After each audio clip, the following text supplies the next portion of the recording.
प्रवेश तुम्ही संत माय बाप कृपावंत कायमी पतित कीर्तिवानो अवतार तुम्हा धराया कारण उद्धाराया जनजड जीव वाढावया सुख भक्तिभाव धर्म कुळाचारी नाम विठोबाचे अवतार तुम्हा धराया कारण उद्धाराया जनजड जीव हरे तुका म्हणी गुण चंदनाचे अंगी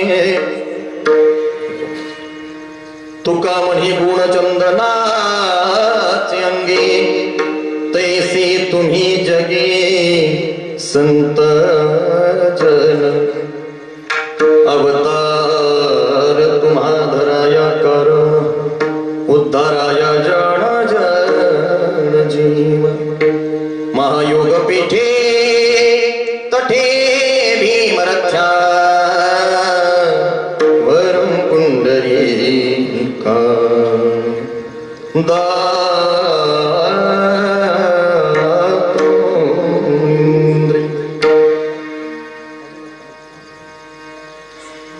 समागत्य तिष्ठन्तमानन्दकन्दो परब्रह्मलिङ्गो भजे पांडुरंगं पांडुरंगा करो प्रथम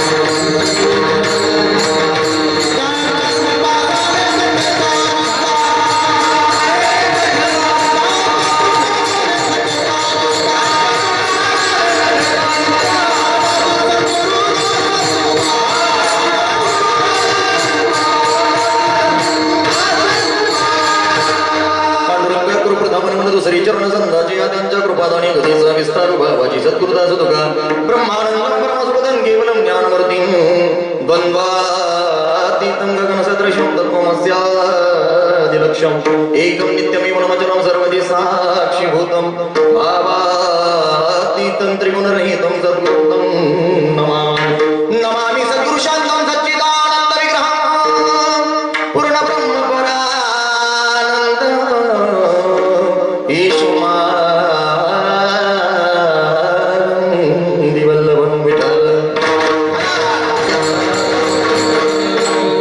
तुम्ही संतमाय बाप कृपावंत कायमी पतित कीर्तिवान अवतार तुम्हा धराया करुण उद्धाराया जनजड प्रस्तुत प्राप्त प्रसंगी चिंतन रूपी सेवेकरिता जो घेतलेला अभंग आहे वैराग्याचे मूर्तिमंत पुतळे श्रीमंत संत जगद्गुरु श्री तुकोबर आहे ज्या तुकोबरांची महती त्या ठिकाणी रामेश्वर भट्टांनी विदित केलेली आहे ब्रह्म तुकयासी आदी त्याच्या पुढे ज्यांचा असणारा गाथा इंद्रायणीच्या डोहामध्ये पाण्यामध्ये एखाद्या लाह्यासारखा तरला सदैव वैकुंठ गमन ज्यांनी वयाच्या 42व्या वर्षी केलं ते तुकोबर आहे स्वतः संत असताना सुद्धा दुसऱ्या संतांची महती प्रतिपादित करतात विठ्ठल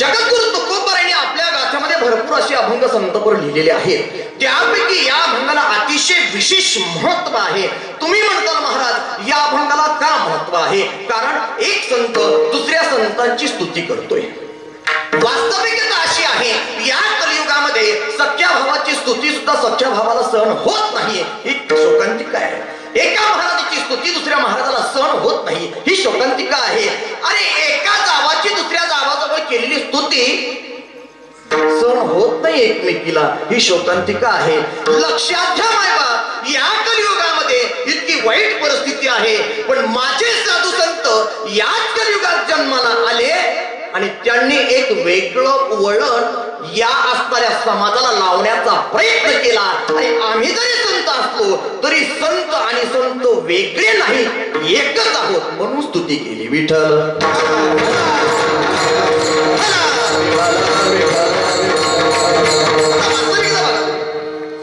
वास्तविकता अशी आहे एखादा विद्वान आहे 4 वेद 6 शास्त्र आणि 18 पुराण ज्याच्या मुखोद्गत आहे वेदांत वाचस्पती त्याची स्तुती एखाद्या अज्ञानी पामराने केली तर त्याला किंमत राहील बोला बोलत चला, चालता बोलता. चांदीचं नाणं आहे माझ्याकडे पण. तुम्ही प्रश्नाची उत्तर द्यायची, मी तुम्हाला चांदीचं नाणं देत जाईल. एखादा वेदांत वाचस्पती आहे, प्रकांड पंडित आहे, त्याची जर स्तुती एखाद्या असणाऱ्या अज्ञानी पामराने केली तर त्या स्तुतीला काहीही किंमत राहणार नाही. बरोबर आहे? चला त्याच्या एखादा महाराष्ट्र केसरी आहे, पैलवान, आणि त्या पैलवानीने या महाराष्ट्रातील जेवढे पैलवान आहेत सगळ्यांना चितपट केलंय. त्याची स्तुती जर एखाद्या दुर्बळाने केली तर त्याला सुद्धा किंमत राहणार नाही. लक्षात घ्या मी काय म्हणतोय. मग त्याच पद्धतीने समोरचे संत आहेत आणि त्या संतांची स्तुती एखाद्या असणाऱ्या अज्ञानी जीवाने केली तर त्या स्तुतीला सुद्धा किंमत राहणार नाही. म्हणून समोरचा सुद्धा त्याच पात्रतेचाच पाहिजे. विठ्ठल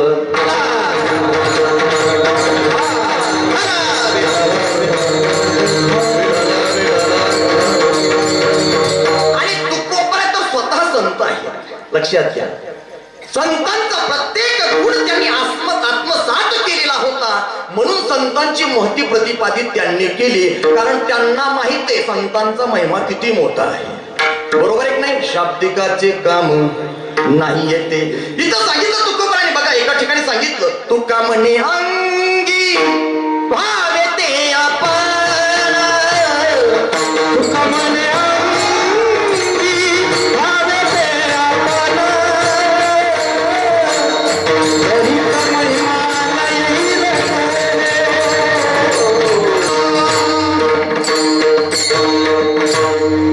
तुकामणे अंगी भावे ते आपण, तरीच महिमा येईल कळो. हे डोळ्याचं काम नाही, अज्ञानी जीवाचं काम नाही, पामराचं काम नाही. बाबा त्यांची स्तुती करायची म्हणजे संतांची स्तुती करायची तर समोरचा संतच पाहिजे, त्या पात्रतेचाच पाहिजे. म्हणून अभंगाला विशेष महत्व. विठ्ठल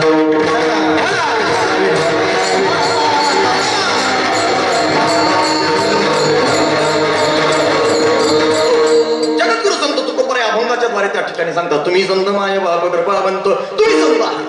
मग नेमके कोणते संत मायबाप होऊ शकतात? बरोबर आहे नाही? कृपावंत होऊ शकतात. संतांमध्ये अनेक प्रकार सांगितलेले आहेत.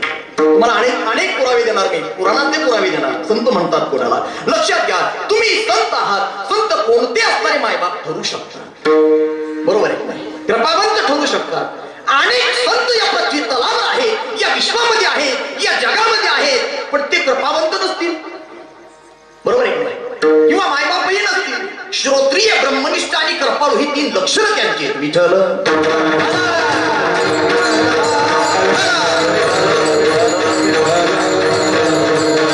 तुम्ही संत माय बाप आणि कृपावंत ही आहात. म्हणून माझ्यासारखा पामर तुमची कीर्ती काय वर्णन करणार.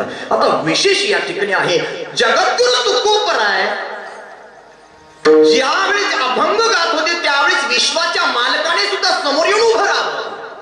बरोबर आहे? वीट जोडावी विठ्ठलाची असणारी पंढरपूरची आणि तिथून निघावं भंडारा डोंगर भामचंद्र डोंगरावर जावं. तुकोबराय एक अभंग गा, एक झाला, दुसरा गा, आणि स्वतः देवाने सुद्धा त्यांच्या पुढे येऊन अभंग ऐकावा, उभं राहावं, पंढरीला विसरावं आणि अनेक भक्तांना विसरावं. ते तुकोबरा इथं काय म्हणतात, कायमी पती किती नम्रता, किती दीनता, हे संतांकडून शिकावं. विठ्ठल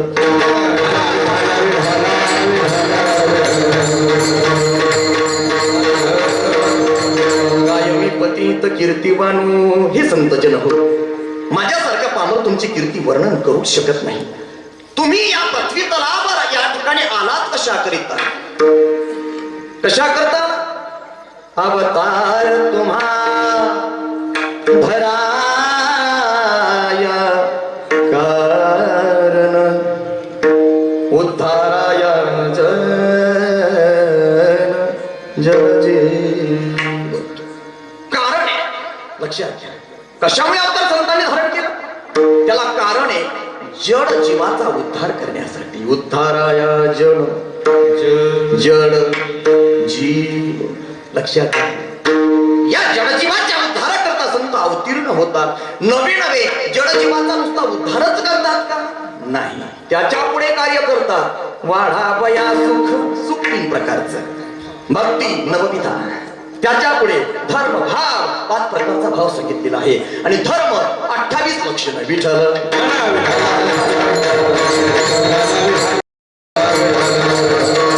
भक्ती भाव धर्म हे वाढविण्याकरता तुम्ही आलेला आहात, लक्षात घ्या.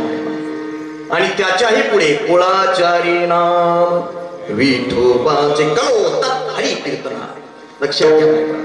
नामस्मरण प्रत्येक असणारा नाम धर ठेवा. प्रत्येकाने विठ्ठलाचं नामस्मरण करावं, प्रत्येकाने रामाचं नामस्मरण करावं. म्हणून नामाचा महिमा सांगण्याकरता तुम्ही आला. कुळाचारी नाम विठोबाचे, लक्षात घ्या महिमा. संतजन हो, एक जाता जाता एक आणखी उपमा तुम्हाला देतो. कोणती? ती म्हणजे तुका म्हणे गुणा चंदनाचे अंगी, चंदनाचे अंगी. तुका म्हणे गुण चंदनाचे अंगी. चंदनाचं झाड सगळ्यांना माहिती आहे. आणि आपल्यासारख्यांना जरी माहित नसलं तर चंदन चोराला चांगलंच माहिती आहे. शेतकऱ्याच्या बापाला पत्ता होऊ देत नाही, रात्री तू खोबळा काढून नेते. लक्षात घ्या, चंदनामध्ये काय गुण आहे हे त्यांना माहिती. लक्षात घ्या, तुका म्हणे गुण चंदनाची उपमा दिलेली आहे. गुण आहे चंदनासारखे का? आणि चंदनाच्या सानिध्यामध्ये कोणतंही झाड येऊ द्या. चंदनाने बोरी, अरे प्रत्येकाला आपल्यासारखं चंदन बनवितो, सुवासिक बनवितो. तशी साधू संतांच्या सानिध्यामध्ये हा जीव गेला रे गेला, संतांसारखाच होतो. ही उपमा दिली विठ्ठल.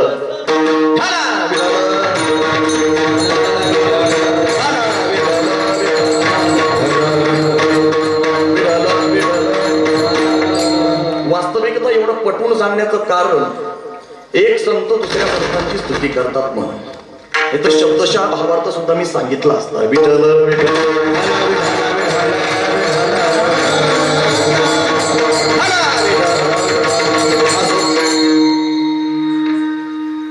वक्त्याचं आद्य कर्तव्य असतं परिहार देणे किम निमित्तम प्रयोजनम.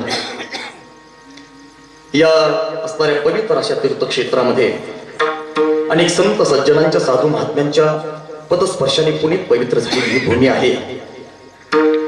आध्यात्मिक, राजकीय, सामाजिक क्षेत्रामध्ये, वारकरी सांप्रदायिक क्षेत्रामध्ये खूप नावलौकिक असणारी गुणीजन मंडळी या गावामध्ये आहेत. आणि एक मला असं म्हणू वाटतंय, इथलं वैभव बघून महाराज कापसे महाराज, आसाराम महाराज कापसे, दोन्ही कापसे कापसे जवळच उभे राहिले. काही कापसाचा भाव वाढायचा विचार आहे? विठ्ठल विठ्ठल.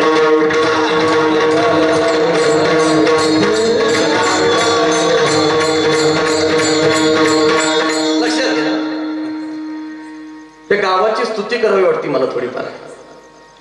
कारण की या असणाऱ्या परिसरामधला नवी या घनसावंगी तालुक्यातला आदर्श सप्ताह म्हणजे कुंभार पिंपळगावचा सप्ताह असं मला म्हणू वाटतंय.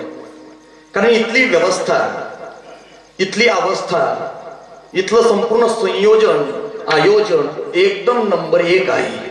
लक्षात घ्या, कारण की बघितल्यानंतर तुम्ही कसे बसला, किती तनमन काया वाचा मनाने कीर्तन ऐकतात, तन मनाने कीर्तन या ठिकाणी ऐकतात, हे बसलेल्या श्रोत्यावर कळतं. हे लक्षात घ्या.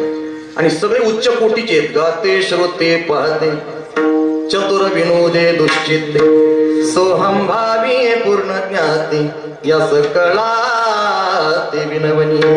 प्रत्येक जण त्या ठिकाणी आपापल्या पद्धतीने बसलेला आहे, शांत बसलेला आहे, मांडी घालून बसलेले आहेत. ज्यावेळेस विठ्ठल भजन चालू होतं त्यावेळेस तुम्ही टाळी वाजवत आहे, हे सांगण्याची सुद्धा गरज पडत नाही. आणि विशेष म्हणजे इथल्या तरुण मंडळीला तर खूप द्यावे तेवढे धन्यवाद कमी आहे, द्यावे तेवढे धन्यवाद कमी आहे. आल्याबरोबर हिंदवी स्वराज्याचे संस्थापक राजे छत्रपती शिवाजी राजेंचा पुतळा बघितला आणि मला सुद्धा त्या ठिकाणी गहिवरून आलं की याच्यावरूनच गाव किती सुसंस्कृत आहे, संस्कारित आहे हे समजतं. विठ्ठल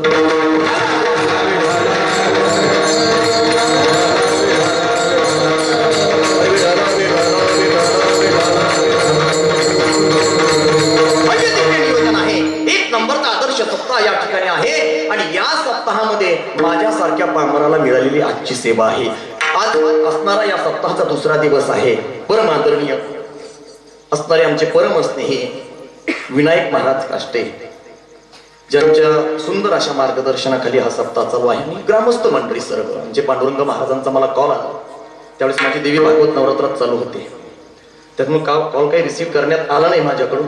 बरं, योगायोगाने माझी तारीख रिकामी होती म्हणून जमलो, आणि त्या निमित्ताने तुमच्या सर्वांच्या दर्शनाचा योग मला प्राप्त झालेला आहे. आणि विशेष म्हणजे 11वा रुद्र म्हणजे हनुमंतर आहे. हनुमंतरायाचं पवित्र असं तीर्थक्षेत्र या ठिकाणी आहे, सान्निध्य आहे. त्यांच्या परिसरामध्ये असलेला हा सप्ताह आहे. आणि उपस्थित असणारी सर्व ही गुणीजन म्हणजे एक एका गुणी बळी रे, सगळे काय एकाचड एक आहे. त्यांचं वर्णन सुद्धा करू शकत नाही. कायमी पतेत कीर्तिवान आमचे गुरुवरी, ज्यांच्याकडे माझी संगीताची क्लास झाली, आमचे ज्ञानेश्वर माऊली शिंदे, तेही उपस्थित आहेत. आमचे विष्णू महाराज कापसे उत्कृष्ट गायनाचार्य आहेत, त्यांची उपस्थिती आहे. आमचे गुरुस्थानी असणारे आसारामजी महाराज कापसे, त्यांची उपस्थिती आहेत. आमचे बबनाबा कळकटे आहेत. आमचे अभय महाराज राठोड आहेत. या ठिकाणी पांडुरंग महाराज आहेत. आणि सर्व गुणीजन मंडळी. आता काहींची नावं माझ्या लक्षात नाहीत, पाठही नाहीत. नंतर नावं सांगा, पुढच्या वेळेस पाठ करून येईल. विठ्ठल विठ्ठल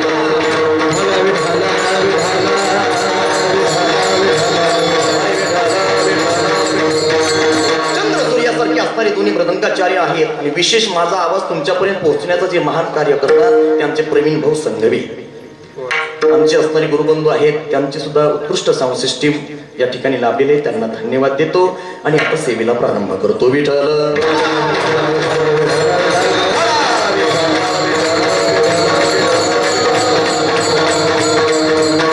जगद्गुरु संत तुकोबरा या ठिकाणी संतांची महती प्रतिपादित करतात.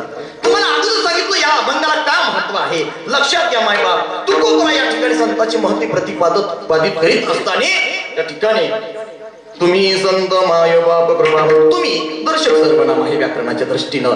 तुम्ही कोण म्हणजे याचा अर्थ काय लावायचा. तुम्ही कोण, नेमके तुकोबरांच्या समोर कोणते संत आहेत आणि कोणत्या संतांची स्तुती तुकोबरांना या अभंगाद्वारे करायची आहे, याला विशेष म्हणतो. विठ्ठल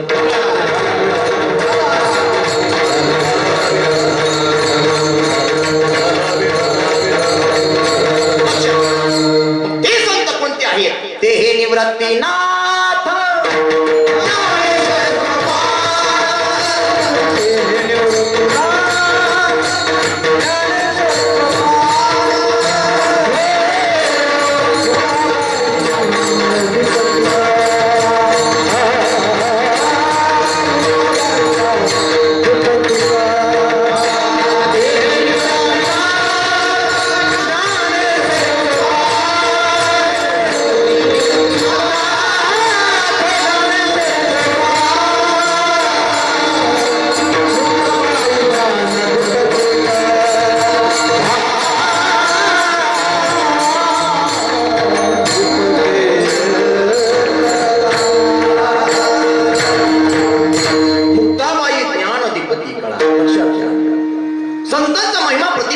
प्रतिपादित करतात. तुकोबरा असणारे कोण आहे.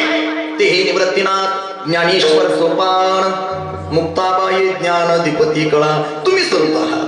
मग संत मायबाप कसे आहेत, माझे ज्ञानोबराय मायबाप कसे आहेत, थोडक्यात त्याचं चरित्र आपण या ठिकाणी वर्णन करणार आहोत. लक्षात घ्या. संत अगोदर संतांचा महिमा कसा आहे. संत म्हणतात कोणाला, त्याच्या पुढे त्या ठिकाणी सांगायचं झालं तर संत असणारे शंकराचार्य सांगतात, सन्मार्गवर्तीन संत तदरूपेण विद्या विनय व्रतये स एव वर्तत इति संतः. जे सन्मार्गाने वर्तन करतात, जगत कल्याण करता अवतीर्ण झालेले असतात, त्याच्या पुढे तदरूपे म्हणजे भगवंताच्या रूपात एकरूप झालेले असतात, त्यांना संत म्हणतात. आणि अशी म्हणजे माझे ज्ञानोबराय आहेत. विठ्ठल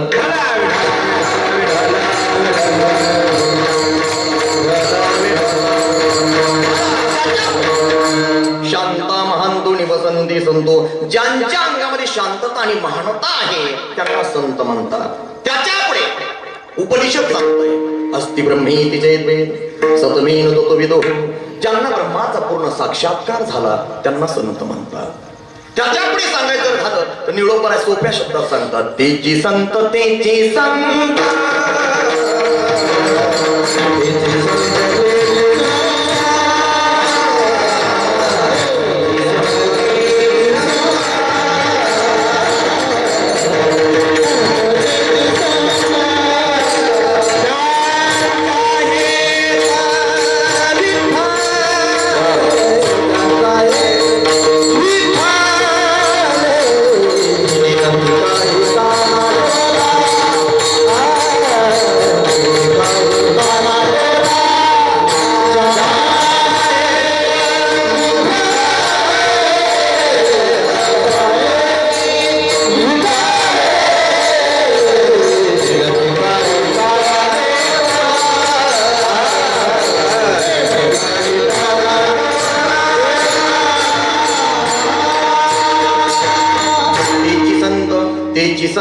त्यांचा हेत विठ्ठले नेनती काही टाणी टुना नामस्मरणा वाचोनी. सोप्या शब्दामध्ये निळूपराने त्या ठिकाणी सांगितलेलं आहे.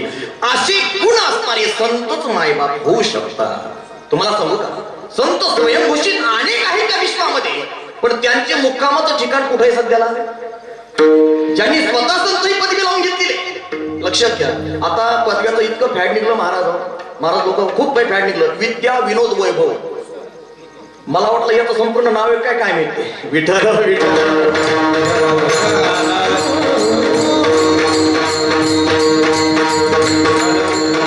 हजारो शास्त्री पडले, हजारो पंडित पडले, हजारो वेदशास्त्र संपन्न पडले आणि स्वयंघोषित पदव्या लावणारे त्यांची जागा फक्त गावापुरतीच मर्यादित राहिली. लक्षात घ्या, विश्वाने जगाने आणि समाजाने त्यांना मान्य केलंच नाही, फक्त मान्य केलं माझ्या संतांना. विठ्ठल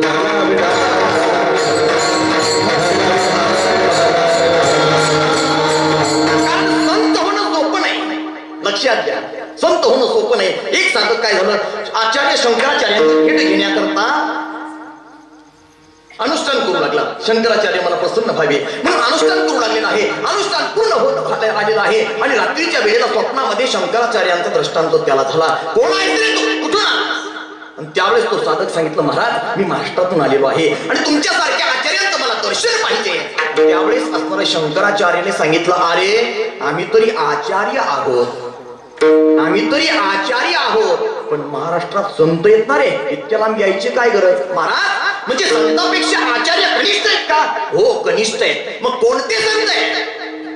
ज्ञानेश ज्ञानमूर्ती साक्षात प्रेम स्वरूपिना नामदेवंच दयामूर्ती. लक्षात घ्या, ज्ञानोत्तर आहे. त्याच्या पुढे सांगितलं, नाथ माझे नामदेव आहे आणि त्याच्यानंतर तुकोबर आहे. या 4 संतांची नावं घेतली म्हणजे आचार्यांचं सुद्धा सांगणं असं आलं की माझ्यापेक्षाही श्रेष्ठ संत आहेत. विठ्ठल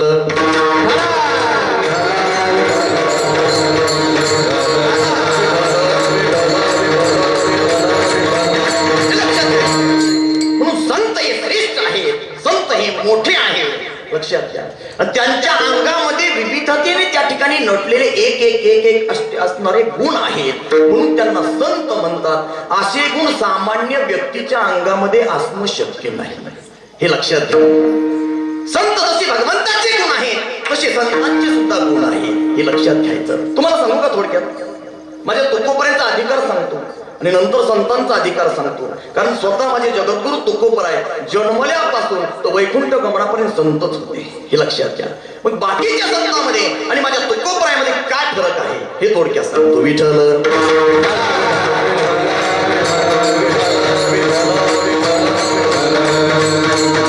तुम्हाला एक प्रश्न आहे. मी अगोदर तुम्हाला सांगितलं चालता बोलता चांदीचं नाणं पाहिजे तुम्हाला.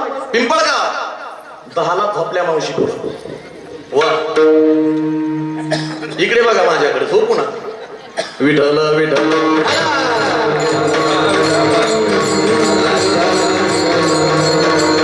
कीर्तना झोपल्यावर आजगराच्या जन्माला जातो.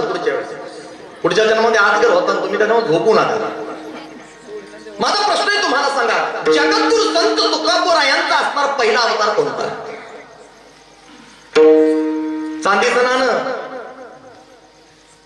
सोन्याचं करतो. जगद्गुरु संत तुकोबरायांचा पहिला अवतार कोणता? बोला बोला, चालता बोलता चालू आहे. सिरियल असं समजा सिरियल चालू आहे. किती गाते पारायण केले, किती ज्ञानेश्वरी पारायण केले, किती श्रीमद भागवत कथा ऐकल्या, किती सप्ताह गावामध्ये झाले, किती भजन केले, किलोचे टाळ छटाकावर आणले. जगद्गुरु संत तुकोबरायांचा पहिला अवतार कोणता? बोला बोला, टाळकरी तरी सांगा. विठ्ठल विठ्ठल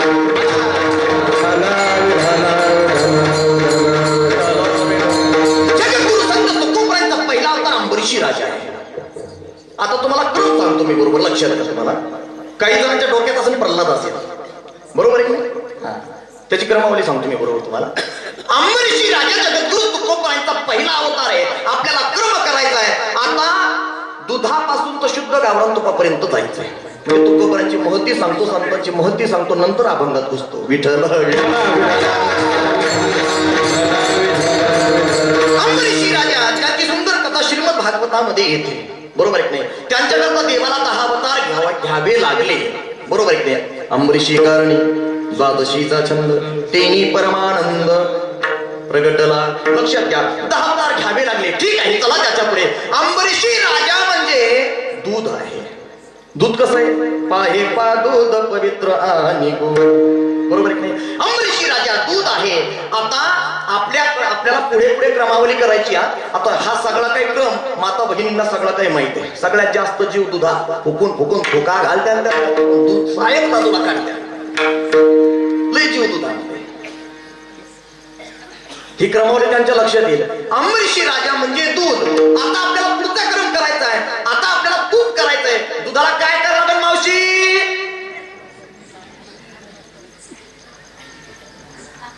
तापवलं लागेल. ते दूध तापविलं. तुकोबरांचा दुसरा अवतार भक्त प्रल्हाद. विठ्ठल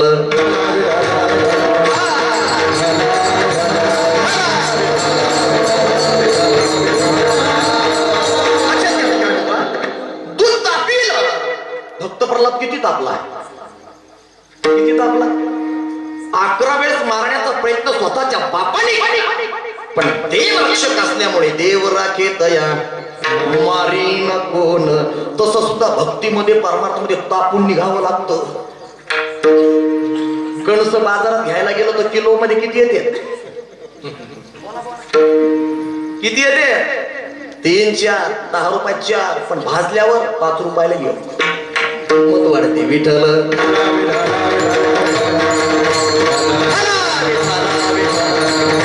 परमार्थामध्ये भाजलं पाहिजे.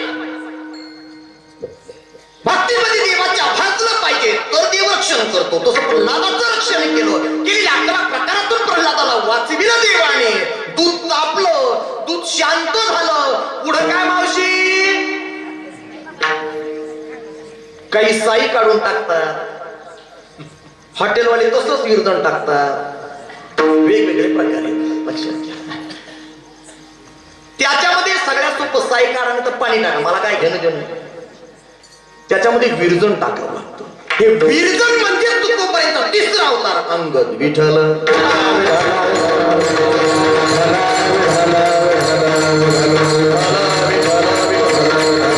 विरजण म्हणजे काय तर पहा, प्रभू रामचंद्राची सेवा आणि हनुमंतरायाचं मार्गदर्शन हे विरजण त्या दुधात पडलं. दही तयार झालं. पुढे काय मावशी? काय मायात माग लागलाय? अवघड झालंय. घुसळण करावं लागतं. हे घुसळण म्हणजे तुकोबरांचा 4था अवतार उद्धव. विठ्ठल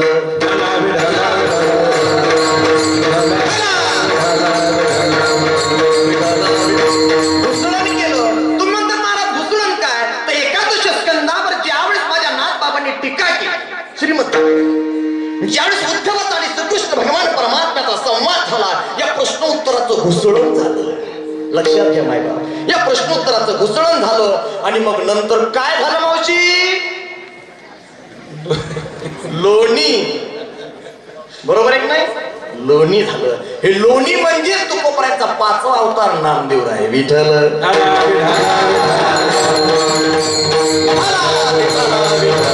हे लोणी म्हणजे 5वा अवतार नामदेव आहे. मनुकृत युग, त्रेतायुग, द्वापर युग आणि कलियुग म्हणून प्रमाणे काकडा भजन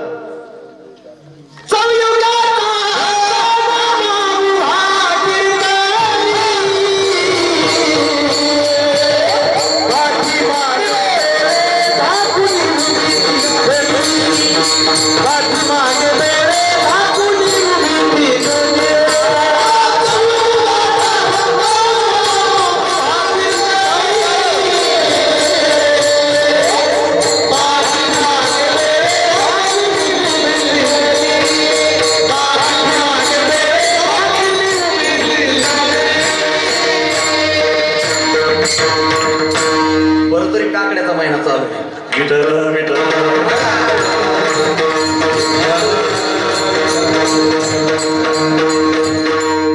संयुगाचा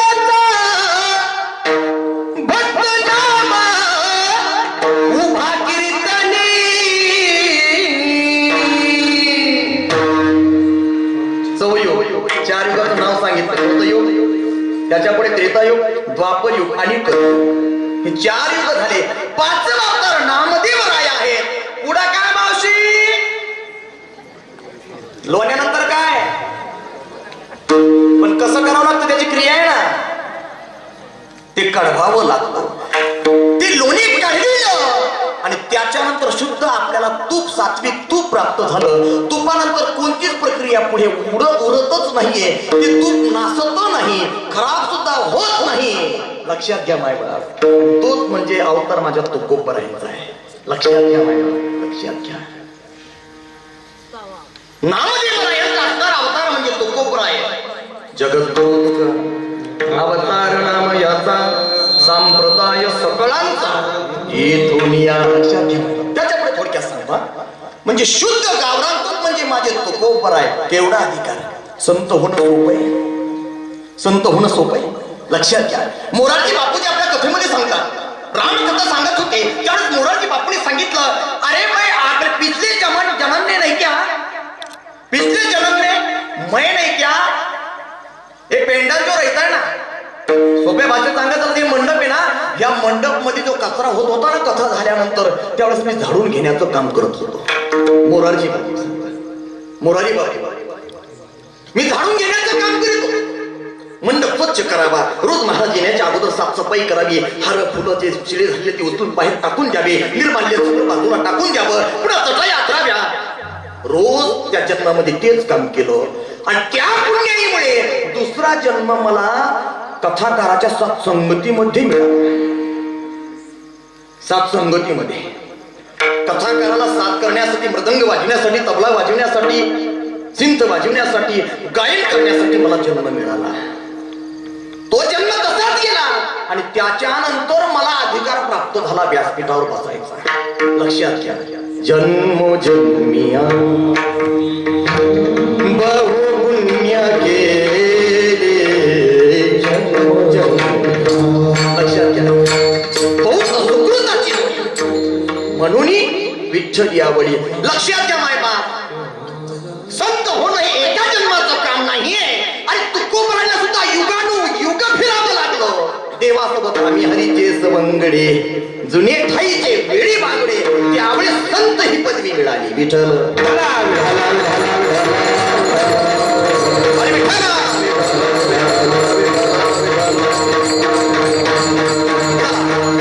अंबरीशी राजा कोण होते? भक्त होते.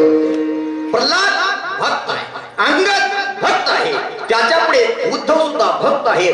माझे नामदेव राय अगोदर वैष्णव आहे, पण विसोबा खेचरांची कृपा झाली, भेट झाली, नंतर संत झाले. पण तुकोबराय जन्माल्यापासून वैकुंठ गमनापर्यंत संतच आहे. आणि ते असणारे संत या ठिकाणी प्रतिपादित करतात, तुम्ही संत कृपावंत. संत समजले, ठीक आहे महाराज. मग संत हे मायबाप कसे होऊ शकतात? तुम्हाला सांगू का? संत हे मायबाप कसे आपल्यावर. आणि ज्यावेळेस आपल्या मायबापाला वाटतं आपलं लेकरू चांगलं निघावं, त्याने चांगलं वागावं, चांगलं जगावं, चांगलं बोलावं, चांगलं खावं, चांगलं प्यावं. प्रत्येक मायबापाला वाटतं का नाही? वाटतं का? प्रत्येक मायबापाला वाटतं. ज्यावेळेस कीर्तनकार तुम्ही बघता एखाद्या स्टेजवर, त्यावेळेस प्रत्येक आईला सुद्धा वाटतं माझं लेकरू नाही का कीर्तनकार व्हावं, माझं लेकरू प्रवचनकार व्हावं, माझं लेकरू टाळकरी व्हावं, माझं लेकरू गायनाचार्य व्हावं, माझं लेकरू मृदंगाचार्य व्हावं. लक्षात घ्या, प्रत्येकाला वाटतं. कोणाला वाटतं का माझ्या लेकराचं वाईट व्हावं? लक्षात घ्या. आणि तरी संप्रदायात लेकरू नाही आलं तरी सुद्धा माझं लेकरू क्लास 1 क्लास 2 अधिकारी व्हावं, UPSC MPSCच्या माध्यमातून मोठा अधिकारी व्हावं, डॉक्टर व्हावं, हे प्रत्येकाला वाटतं. म्हणजे आपल्या लेकराचं अहित व्हावं असं कोणत्याच माय बापाला वाटत नाही. लक्षात घ्या. तसंच माझ्या साधू संताला सुद्धा कोणाचं अहित व्हावं हे वाटत नाही. विठ्ठल